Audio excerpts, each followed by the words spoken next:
It's the oldest symbol of mourning in Judaism, and it reminds us how our heart is torn. And if you would repeat the blessing after me, Baruch, Atah, Adonai, Dayan, Emet. Blessed are you, eternal God, Judge of truth. Josh will help you, or you can reach back and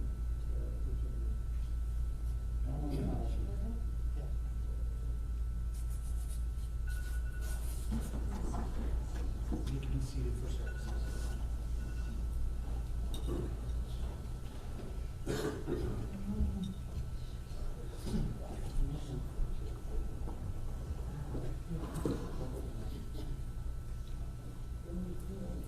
Ladies and gentlemen, as we begin our services here this afternoon, we would kindly ask if everyone would please turn off or silence all electronic devices.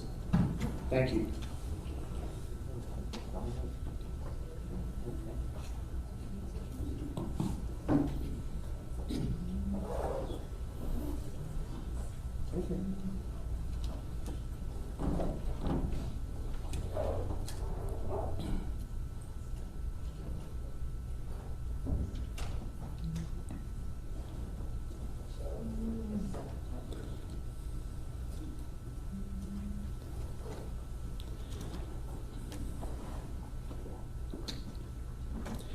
This has been a difficult time of loss for all of you. And I only hope and pray that what we say and do today will bring you some measure of comfort and solace and closure. I am going to begin with the 23rd Psalm. It's a great psalm of faith. It reminds us how even when we feel alone or lonely, we are never truly alone, for God is with us, and we know that God is with Al. So let's join together, if you're familiar with this psalm. The Lord is my shepherd, I shall not want. He maketh me to lie down in green pastures. He leadeth me beside the still waters. He restoreth my soul. He guideth me in straight paths for his name's sake.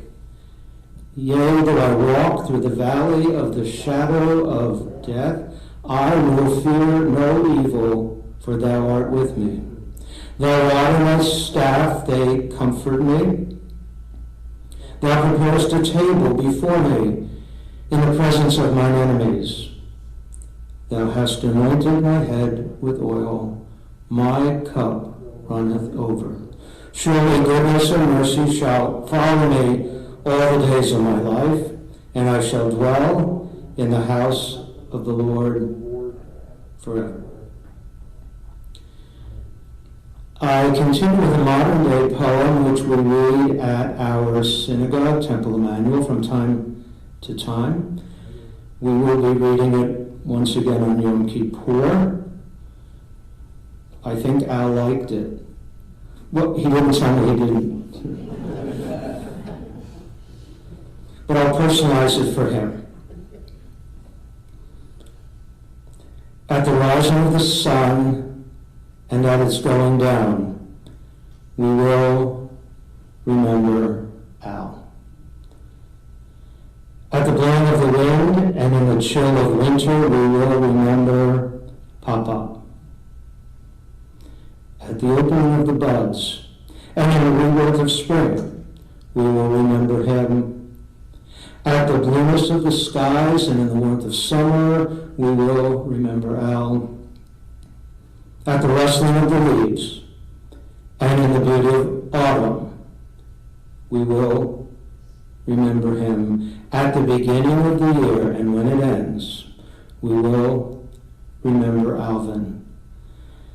As long as we live, he too will live, for he is now a part of us as we remember him. When we are weary and in need of strength, when we are lost and sick at heart, when we have joy we crave to share, when we have decisions that are difficult to make, when we have achievements that are based on his, we will remember him. As long as we live, he too will live, for he is now a part of us, of all of us, as we remember him. We will remember Alvin, Al, Papa. He was memorable. He was unique. He was one of a kind, and he was one funny guy who loved to kibitz, was a charmer, and a hopeless flirt. The family gave me that. But he only had eyes for Shirley. I think they made a song of that. To know Al was to love him, and everyone did, myself included. I first met Al and Shirley when we first arrived in Cherry Hill in the summer of 1974. I must have looked very young because Al asked me, "Rabbi, when are you going to begin shaving?" He continued asking me that for the next 25 years. And then somewhere along the line, he stopped saying that. And I sort of missed hearing that. Al was kind and caring. He was smart and he was wise. That's not the same thing. He was classy, but not as classy as Shirley. And he was proud. That's another good word to describe him. He was proud. He was proud of his military service, proud of his education, proud of his work ethic, and so proud of you, his family. Al served in the United States Navy, and he was stationed at Pearl Harbor. But it's not what you might think. I mean, the year was 1945. After the end of the war, and he was assigned to a fire station. And then following his military service, he attended Western Reserve in Cleveland. It was called Western Reserve at that time. And he was a graduate of Central High School. Very proud of that. Class 187. And he always spoke so highly of his high school education. Early on, Al learned the meaning of hard work and diligence. His first job was as a traveling sales professional. And as a real people person, Al was so suited for sales. He then entered the women's fashion business. He opened a boutique in Vineland, and at that time, Shirley managed the store. Do I have this right? It's so fun. Good. He then became partners with his mother, Jean, and he was so devoted to her. And his third career was becoming a stockbroker as an outgrowth of his interest in finance. Al was not computer savvy, and therefore he would say, I'll let the girls do it. He was also not politically correct. Most of all, Al loved you, his family. He would do anything and everything for you, and you for him. Al had so many interests and passions. He was well-read, loved quoting poetry and literature. He excelled at Jeopardy. Because of his great memory, he was excellent at pinochle, bridge, and poker. He loved opera, classical music, Frank Sinatra. He was a huge Philadelphia sports fan, and especially the Eagles and Phillies. And later in life, he took up golf and enjoyed it greatly, although, to quote Shirley, he had a horrible slice. And he loved, and I remember this, he loved singing Sonny Boy with his mother, Jean, and Jean would get down on the chair, and he'd sit on her lap. I mean, he was not like a boy. He was a real boy. But they had this routine, and you could see how they loved that. And that is what, for all these reasons, I believe that Al would tell us, and he might say to us, and right now, don't mourn for me, for I did not lead a mournful life. And you know, in the balance, he certainly did not. He led a full, fulfilling, healthy, active, vital, vibrant, purposeful, and good life. And he would say, quite often, he would say that I had and I have a good life, and how great my family is. And he would tell us that he left nothing on the field. However, one cannot speak of Al alone without also speaking of you, Shirley. Yes, his devoted and loving wife of 63 years. You first met at a party of similar friends, and Bubbles introduced you. I mean, that's a person, actually. Is Bubbles here now? It may have been love at first sight, and I'm sure it was. But Jean didn't really approve of her only son marrying you or anybody, probably. There's so much to this story. Speak to Shirley later. But you eloped to Maryland. You were married there. And in time, Jean would consider you her beloved daughter. She liked you more than Al. And over the many years, you evolved into a real team, a true partnership, best friends, soulmates. In your own words, Shirley, he was a great husband. We loved just being together, and it was just right. Shirley, I can't even begin to imagine how much you'll miss your life's partner. And how Pop loved all of you, his dear family, Mark and Jane, Rick and Laurie, Jay and Judy, and grandchildren. Let's see. Alice and Margaret down there, right? Courtney over here. Gabe, Gabe, okay. Rachel, Dylan, and Justin. Oh, Justin. I can tell why he was so proud of all of you. And he'd be equally proud that you are here today to help tell his story. Also great-grandchildren, Hassan, Maya, Abraham, and Lena. Your Papa, he was so proud of you. He was proud of your accomplishments, and prouder yet of the bright, sensitive, and caring family that you are.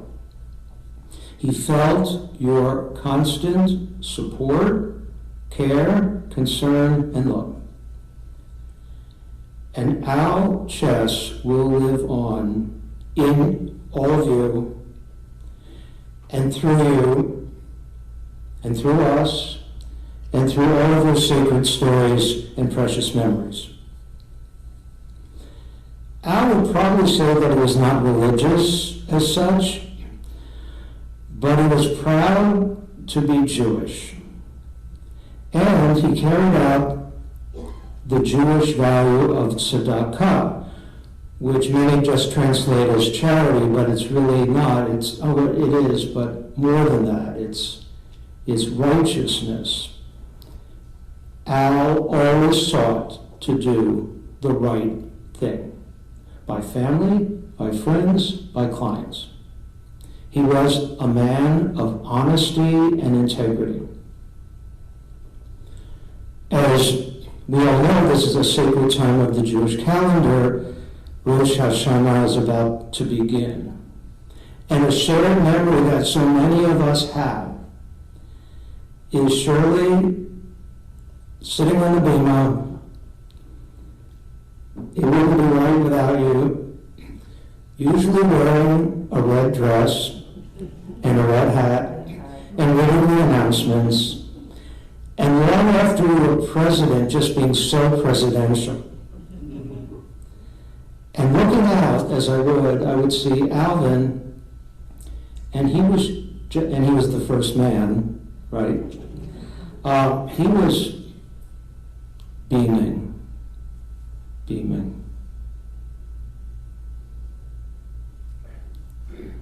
He rejoiced in your success. And we know that his bright light can never, ever be extinguished. Al loved and was loved in turn, and we know that this love has not ended now with his passing. For as long as we live, he too will live, for he is now a part of us as we remember him. And to keep those memories going, I'm first going to call on Rick. Mark. Mark is written down here, and I read it. Okay. We're going to call on Mark.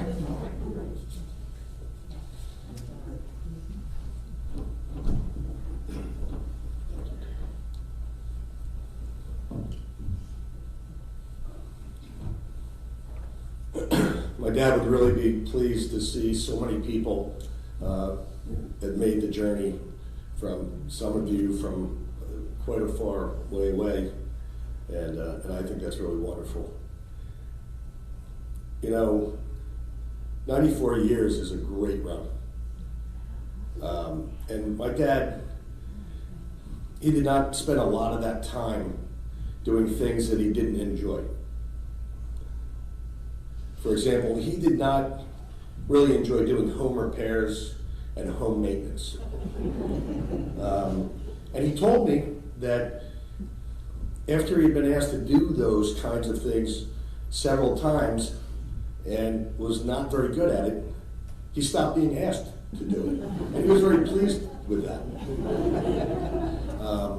So there were things that my dad was and things that he was not. He was not handy. He was not mechanical. I remember he had a toolbox in our garage, a blue-green toolbox, and I think it had a hammer and some screwdrivers and wrenches. But I never, ever saw him pull a tool out of that box. I think as I grew older, I used them at times for my car. Probably Jay and Rick probably used some of those tools, but I don't think he ever touched them. I never saw him change a light bulb. And you know, the funny thing was he kind of relished that I'm not mechanical thing, and he would tell jokes like, I remember him telling me, Mark, you know what the most amazing invention is? The thermos. It keeps hot things hot, and it keeps cold things cold. How do we know? So he was not handy or mechanical, but he was smart and funny. He was also a creature of habit. He had to read his paper in the morning. He had to have soup, hot, with dinner generally. And he had to have coffee, hot. And he would order these things, soup and coffee, to the server, and he would tell them, hot, coffee, hot, soup, hot. I don't know if it made any difference in the kitchen, but he would do it that way. And also, the coffee, black. He really had a Jones for not using cream or sugar. And he had seen me drink coffee many times, and I think on at least one occasion, he said to me, Mark, do you like coffee? And I said, well, of course I do. He said, how would you know? So he didn't like cream and sugar. And that he would also tell the server, you don't have to bring any cream.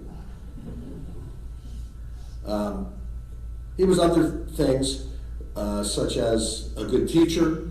I remember, he taught me lots about sports and baseball and Little League, and he coached me in Little League for my entire time there. Later on, he taught me about investing and stocks and the stock market and, call options and things like that some of which I still use to this day, some strategies. But also he taught me the value of hard work and of integrity and of character. Those are things that he taught very, very well. So he was a good teacher. He also, I would say, he was a great dad, obviously, but he was also a great, as the rabbi mentioned, a great son and husband. And I remember so many Sundays that my dad would drive to Philadelphia from South Jersey and pick up sometimes both his mother, who lived in Center City, and my mom's mother, and sometimes Aunt Faye, on Sunday at maybe lunchtime, 2 different parts of Philadelphia, pick them both up, bring them home. We would all hang out at the house, and my mom would make dinner. We would have dinner together, and then he would put them back in the car and drive them back to Philly. So many Sundays. And that's a good husband and a good son. He was optimistic and encouraging and supportive and smart and funny. And he will be missed so much by a lot of people. So, Dad, I know that you are now in the good place where every meal, the soup and the coffee are piping hot.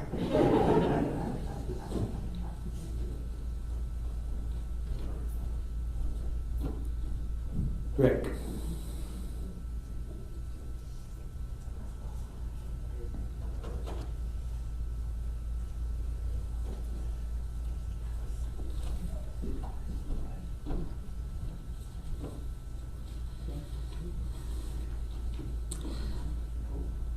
So Lori, my wife, and I turned each other at one point and said about Mark and Jay's wonderful friends, like, wow, the last time we've seen most of you was probably 30 years ago. And as you were coming in, I'm thinking, holy shit, you're all like middle-aged and grown up now. I'm going to share a little bit about one of the deep ways Dad impacted me. They took good care of me. Those are the last words I heard our dad say. The drivers were nice, though the ride was a little bumpy. He said about the transport from the hospital, from which he had just been released after 11 days. The nurse here did a good job when I arrived.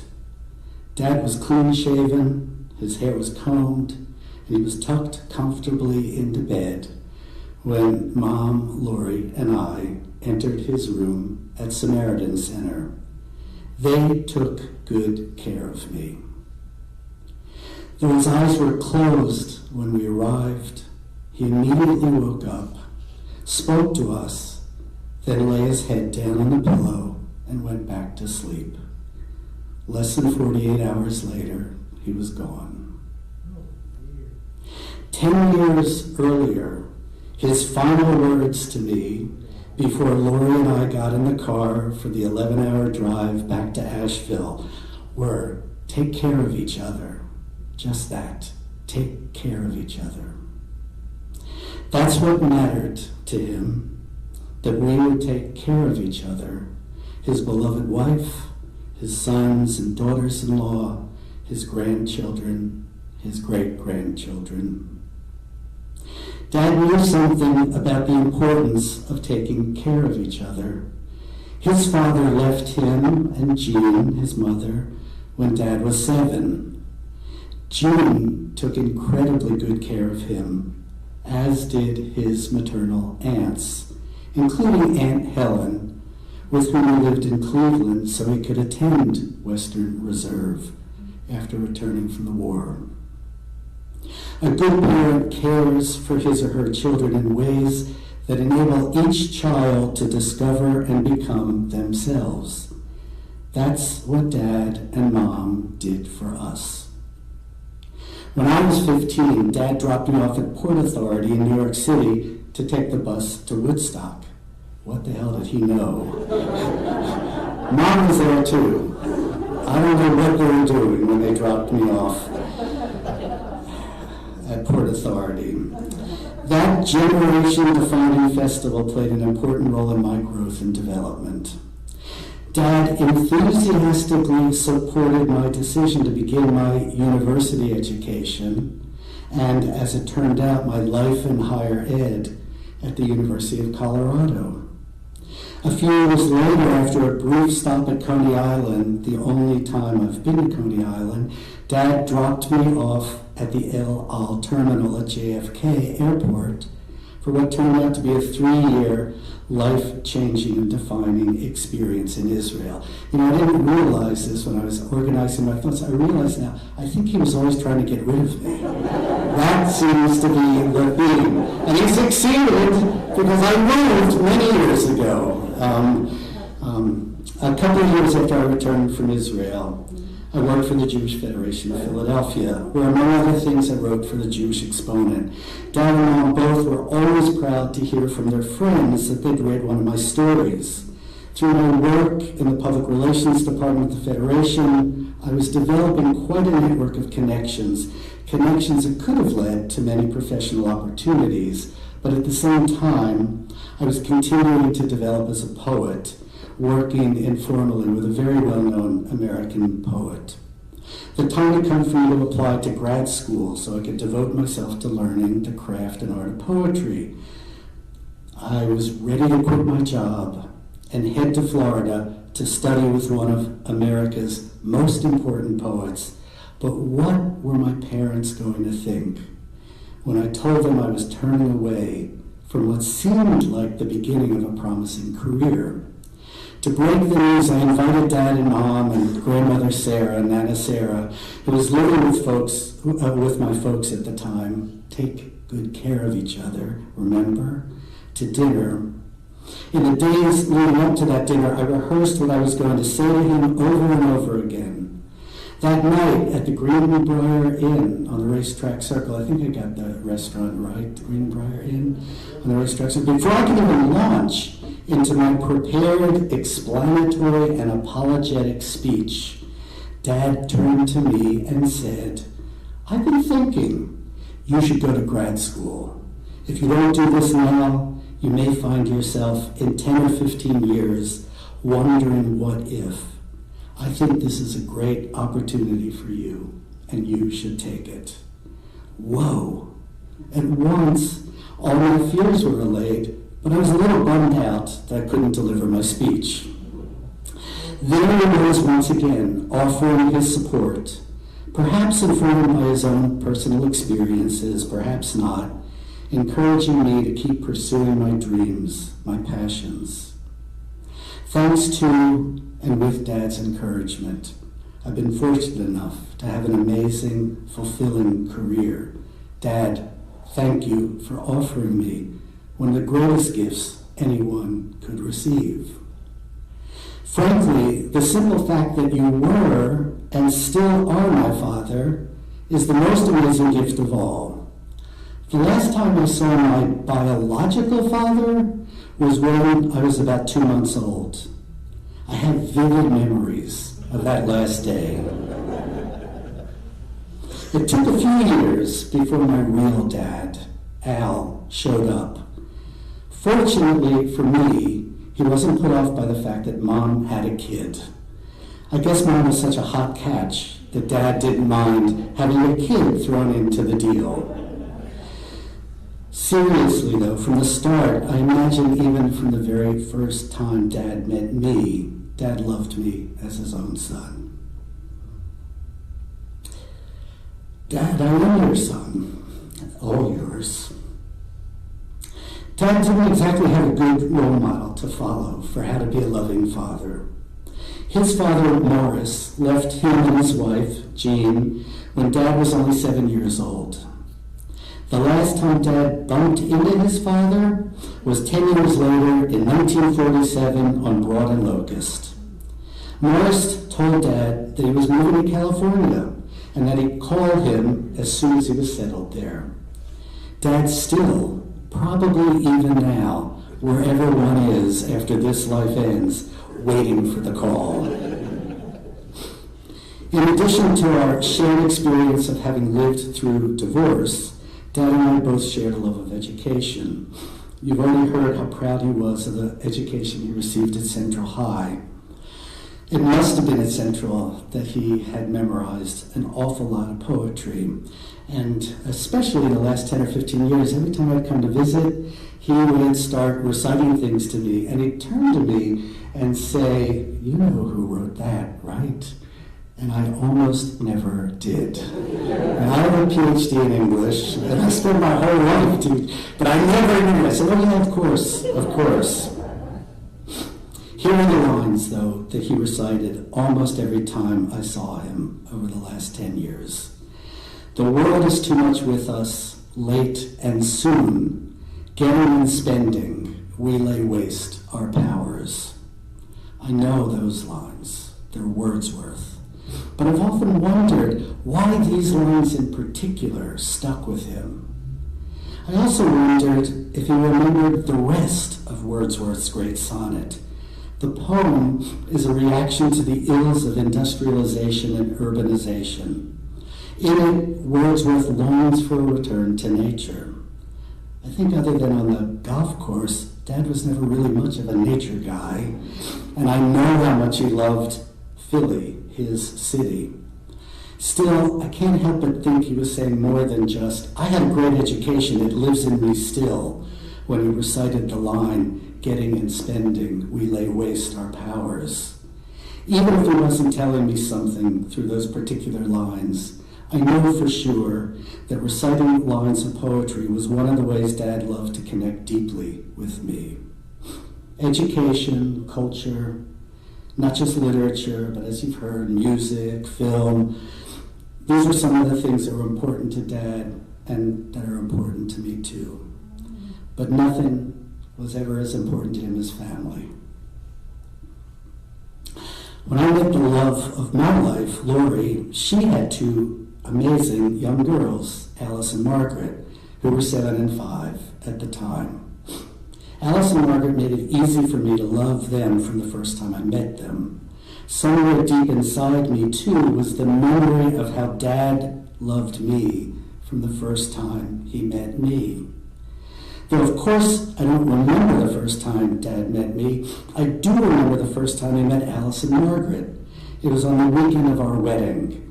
When we arrived, Lori, Alice, Margaret, and I at the Grove Park Inn, where Dad and Mom were staying, the girls ran to Dad and leapt into his arms. That was the first thing that happened. He embraced them with wide open arms and a big, warm, loving smile. Thank you, Dad, for loving me and for loving my 3 wonderful adult children, Alice, Margaret, and Gabe. The world is too much with us, late and soon. That was the other line from Wordsworth. The last 5 or 10 years of his life, Dad didn't get around much. His territory, from the bed to the dining room table, to the black wingback leather chair, and back to bed. In that chair, Dad read the Inquirer, followed the stock market, watched his beloved Philly teams, and endless reruns of Law and Order. He also watched the nightly news, especially in recent years when Dad would shake his head at what was going on in our country and around the world. I heard that line of Wordsworth's, "The world is too much with us, late and soon in a new light." That leather chair. I don't know that I can bring myself to sit in it, though I saw Jay sat in it the day after Dad passed. And we were all together. Jay immediately sat down in that chair, and I thought, damn, what's wrong with me? And I said, it's the most comfortable chair in the apartment. I don't know if I can bring myself to sit in it. It is Dad's chair. Since Dad passed, I've been reading a book by Leon Wieseltier called Kaddish. The book is the journal Wieseltier kept during the 11 months that he observed the practice of saying the mourner's Kaddish 3 times a day for his father. Wieseltier writes about sitting in his late father's place in shul, in synagogue, on Erev Rosh Hashanah, the first night of Rosh Hashanah, which is coming up, as Rabbi David mentioned, on Monday night. After Wieseltier was there after the first Rosh Hashanah after his father's passing. Wieseltier writes, the prayers end and the congregation files out. In the corridor, a gentleman approaches me and says, "Have a good year, Mr. Wieseltier." I am a little discomfited. I am not Mr. Wieseltier. He was Mr. Wieseltier. In a way, this marks the end of shul as I've known it. All my life, I went to shul with my father. That is, I went to shul as a son. It was because I found it almost impossible to stop going to shul as a son that I stopped going at all. I came to conflate religion with childhood, but childhood is over. How lucky for me, by the way, that my childhood is just ending right now at the age of 67. And so Mr. Wieseltier returns the greeting, and a good year to you too. Dad wasn't much for going to synagogue. That's mostly Mom's territory. But Dad had his chair where he would sit and tell us story after story about family and friends, the chair from which he shared his life with us. Dad, thank you for sharing your life with me, with all of us. I'm glad that the transport drivers and the staff at the hospice took such good care of you, preparing you for the next stage of your journey. I'm grateful to you for taking such good care of me, of all of us. Well, I don't know if I'll ever sit in your physical chair. Your instruction to take care of each other sits in me, and I'll do my best to honor you by doing whatever I can to help take care of my family and in whatever small ways I can of our world.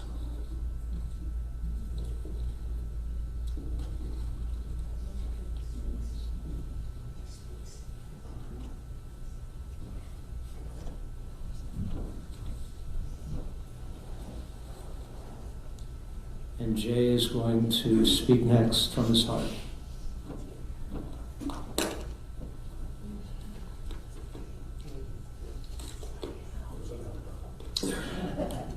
Hi, folks. First of all, I just want to thank everybody for coming here. It's much appreciated.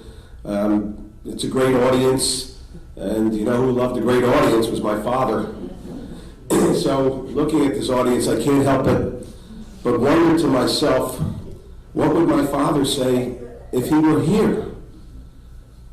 I think it might be something like this.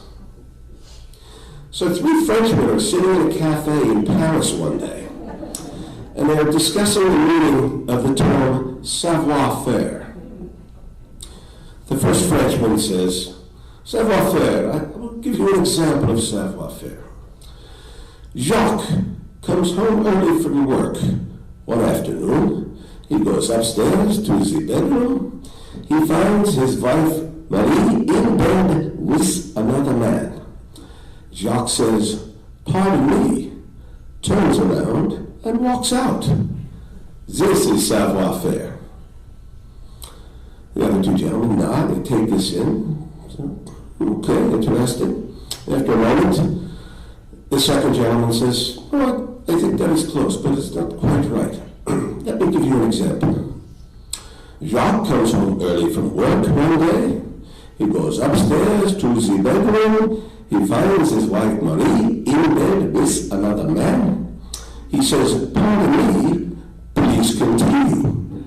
Turns around and walks out. This is savoir-faire.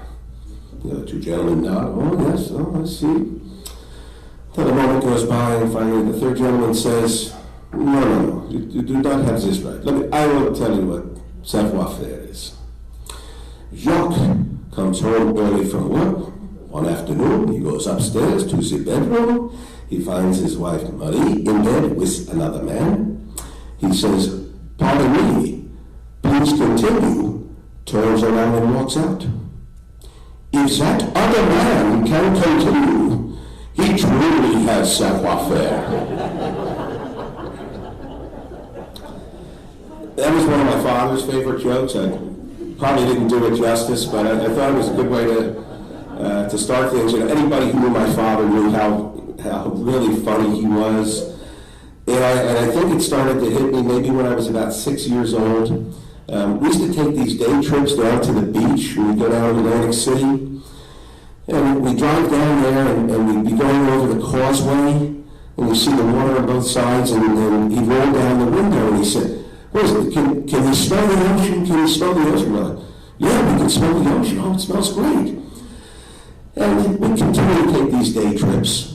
And I didn't realize it at first, but he started rolling the window down earlier and earlier. It was probably a year and a half before I realized we're 15 minutes out of the driveway. We're in Berlin. We're nowhere near Atlantic City. But he's rolling the window down. Do you smell the ocean? Well, yeah, we were lying, but he found it entertaining. But not only was he a very funny man, my father was very virtuous and very honest. I never knew him to cheat anyone. I never knew him to tell a lie. Except maybe once in a while some little tiny white lies just to make people feel better about themselves. I remember I was about 11 years old, and I played one inglorious year of Pee Wee football. And I was not very good. So the last thing they wanted was for me to touch the ball. So what they do, they put me on the offensive line, gave me the position of right guard. Now I was not very happy about this, but my father was an eternal optimist, and he had a way of spinning everything in a positive direction. And he would tell me, he said, Jimmy, that's one of the most important positions on the football team. They run most of the plays to the right. It's extremely important that you're there. I felt a little bit better about myself. But of all his wonderful qualities and terrific character traits, I think the one that stands out to me most, and my brother Mark mentioned it earlier, was he was extremely wise and just an excellent teacher. And you know, we would have these, he always wanted to continue learning every day, try to learn something every day. And we would have these great conversations at dinner time, around the dinner table, and my father had an extremely good vocabulary. My mother does as well. But he spoke to us as if we were his peers. He was not going to dumb it down for us. But he used a word that he thought we might not understand. He would ask, judicious. Do you know what that means? And so if you didn't know, or if you had the wrong answer, then he would tell you what it meant, and those lessons always stuck with me, and to this day, there are words that pop up, and I can hear him explaining to me. So we have these wonderful conversations around the dinner table, and we talk about all kinds of different things. We talk about our family history. He would teach us about that. We would talk about his job. Excuse me. We would talk about world events. We'd talk about the financial markets. And I am pretty certain to this day that I was the only 10-year-old in the neighborhood that understood that the price of a bond goes down when interest rates go up. So, I mean, he just taught us an incredible amount of knowledge that guides our life every day. One of the words that he taught me was entrepreneur.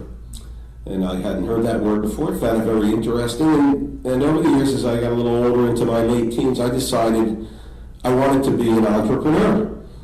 Now, I didn't have any skills. I didn't know what I was going to do to be an entrepreneur.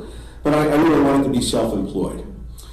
So when I got into my early 20s, an opportunity arose to get a franchise. There was a business selling franchises for selling and installing energy management equipment. So these were devices that you sell people to save on their utility bills. And I thought, this is it. This is ideal for me. I'm technically inclined, not that my father was, but I was. Excuse me. So I said, this is definitely going to work. There was only one small problem. I did not have the $15,000 that was required to buy to buy a franchise. So what did I do? I went to my father, pitched the idea. $15,000 is a lot of money. But he didn't just dismiss it, and he said, okay, let me give this some thought.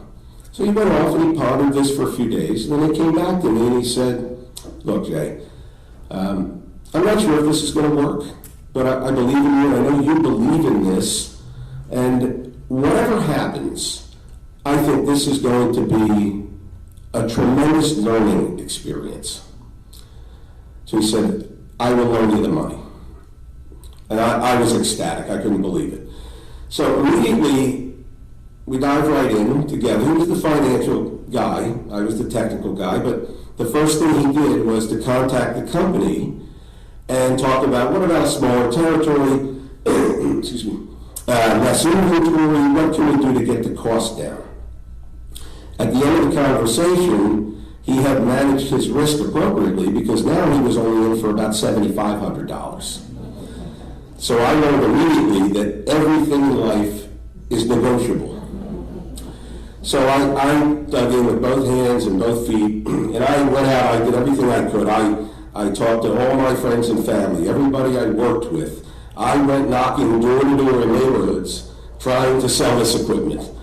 And there was nothing I wouldn't do, but nothing really seemed to work. I was not successful at it. And I ended up selling one system, happened to be to a very dear friend of my father's. So at the end, the investment was pretty much a total loss. But my father was truly very, very wise, and he was right. It turned out to be a tremendous learning experience. And I know this for a fact, because he learned never to fund any of my cockamamie ideas again. That was the last one. Excuse me. You know, I was thinking about that about a half dozen years ago. I was on one of my many long road trips, and I was, I got kind of going through that in my mind, and I said to myself, you know, I'm probably going to tell that story at his funeral one day. And then a couple years later, we were planning a 90th birthday party for him. And I thought, hell, why am I waiting? Why don't I tell it now while he can hear it? And so I did. And everybody in the room loved it, and he particularly loved it. And I was very, very glad I did that. And I'm also very, very glad that we had so many wonderful years with him. I mean, we were truly blessed.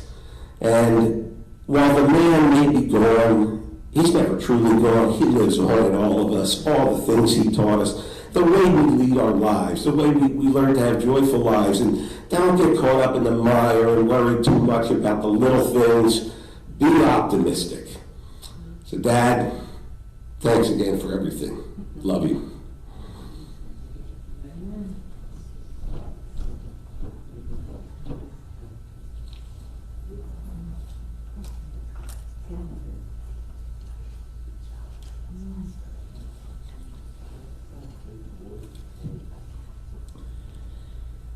So as we begin to conclude our service, I'd like to include a poem. I'd like to read it as if Al would be responding to everything that was spoken here today. And I believe this reflects his philosophy of life and living. Don't grieve for me, for now I'm free. I'm following the path God laid for me. I took God's hand when I heard God call. I turned my back and left it all. I could not stay another day, to laugh, to love, to work or play. Task left undone must stay that way. I found that place at the close of day. If my parting has left a void, then fill it with remembered joy. A friendship shared, a laugh, a kiss, yes, these things I too will miss. Be not burdened with times of sorrow. I wish you the sunshine of tomorrow. My life's been full, I savored much. Good friends, good times, a loved one's touch.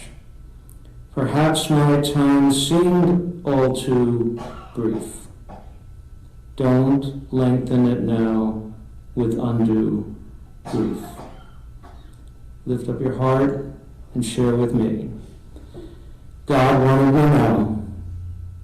God set me free. Let us all rise.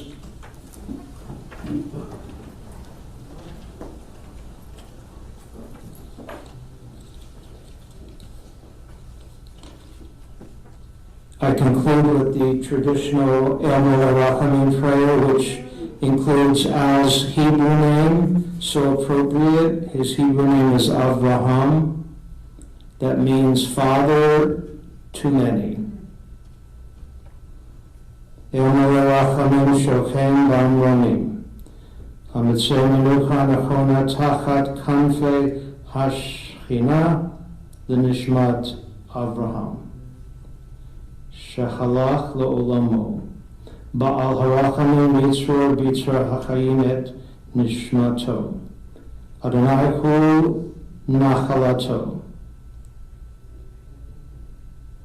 v'yanuach b'shalom al nishkavo, v'namar, Amen.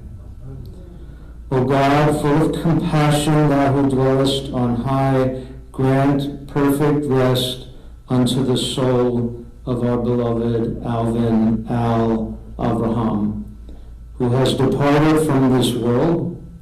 Lord of mercy, bring him into your presence, and let his soul be bound up in the bond of eternal life.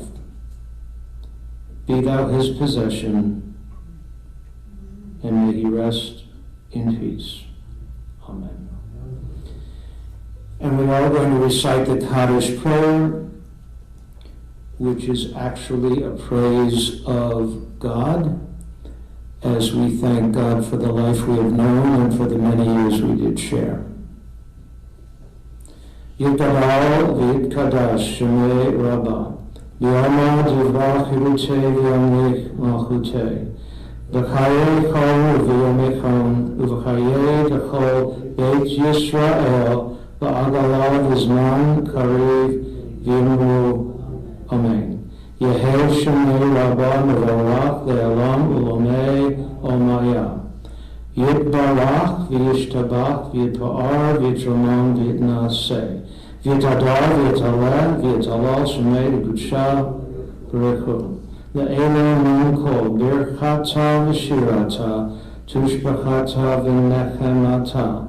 Da'amiram Yama V'imru Amen. Yehei Shaloma Rabba Min Shemaya V'chaim Aleinu V'al Kol Yisrael V'imru Amen. Oseh Shalom B'mromav Uyaseh Shalom Aleinu V'al Kol Yisrael V'imru Amen.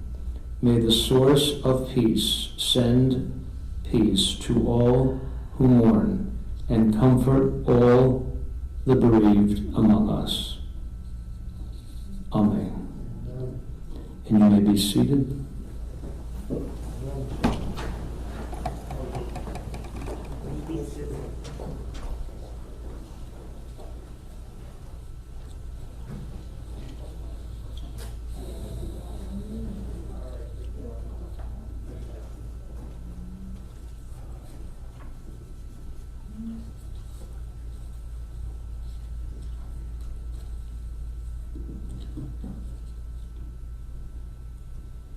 Ladies and gentlemen, on behalf of the Chess family, I would like to thank everyone for joining us here today. The family has asked me to extend an invitation to everyone. They'll be gathering after the service here today at Dooney's Pub. It's on Route 73 in Voorhees. We do have directions out in the lobby that take you from here to the restaurant if you would like to go. If you are going to go, we would just kindly ask if you could just let one of our gentlemen know out in the lobby there, just so we can call the restaurant with a head count. But thank you very much for joining us here today. It's in the Guinness room. Oh, it's in the Guinness room at the Yes, they do restaurant. have Guinness. And once again, everyone is invited to attend. If you could just let one of our staff know that you'll be going over. Thank you so much for joining us here today, ladies and gentlemen. Please, everyone, take care, be well, and be safe. Thank you.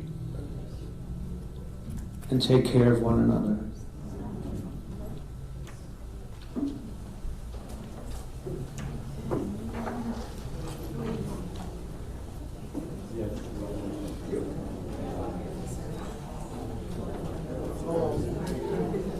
Show me a photo, one or more.